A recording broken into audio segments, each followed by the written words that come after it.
Kartu truf Presiden Prabowo Subianto dipegang Luhut dan oligarki, dan dipermainkan seperti boneka, oleh Christovita Wiloto, Chairman Strategik Indonesia. Sejak awal pemerintahan Presiden Prabowo Subianto, sudah terlihat jelas adanya bayang-bayang Luhut Panjaitan dan kelompok oligarki yang kuat. Mereka seperti memainkan kartu truf, memegang rahasia dan kelemahan yang membuat Presiden tidak bisa bergerak bebas. Hanya pidato doang, hanya omon-omon doang, tidak ada penyelesaian masalah, malah kejadian blunder dan blunder, terus-menerus. Jangan justru mengorbankan rakyat Indonesia. Inilah kisah yang penuh drama, penuh jebakan, penuh rekayasa, yang membuat rakyat selalu bertanya, sampai kapan kondisi ini dibiarkan? Apakah Presiden tidak pernah menjadi berkat, tapi mengundang banyak masalah, karena blunder? Kronologi yang tidak bisa dibantah. Masa Jokowi berkuasa, tahun 2014 sampai tahun 2024. Luhut Panjaitan membangun jaringan bisnis dan politik yang sangat luas.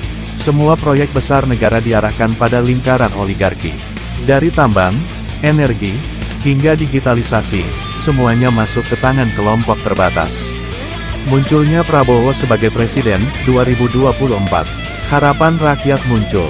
Rakyat yakin Prabowo bisa memutus rantai oligarki.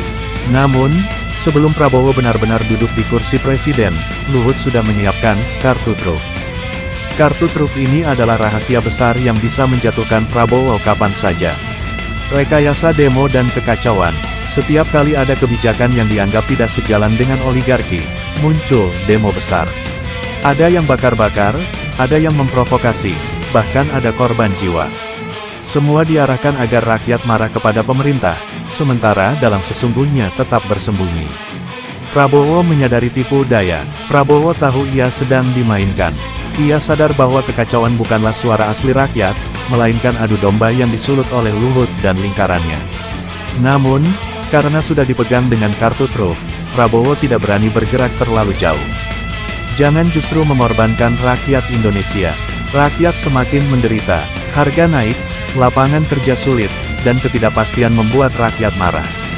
Namun kemarahan rakyat justru diarahkan agar tertuju kepada pemerintah, padahal sesungguhnya oligarki lah yang mengatur semuanya. Bukti-bukti yang mengerikan, jejak dana besar yang berputar di balik proyek-proyek negara, selalu mengarah pada lingkaran oligarki. Rekaman komunikasi dan dokumen yang menunjukkan adanya campur tangan dalam mengatur demo dan kerusuhan. Kesaksian dari orang-orang dalam, yang menyebutkan bahwa semua ini dikendalikan oleh satu lingkaran elit, bukan oleh rakyat yang benar-benar marah. Firman Allah menyatakan kebenaran, segala tipu daya dan kejahatan pasti akan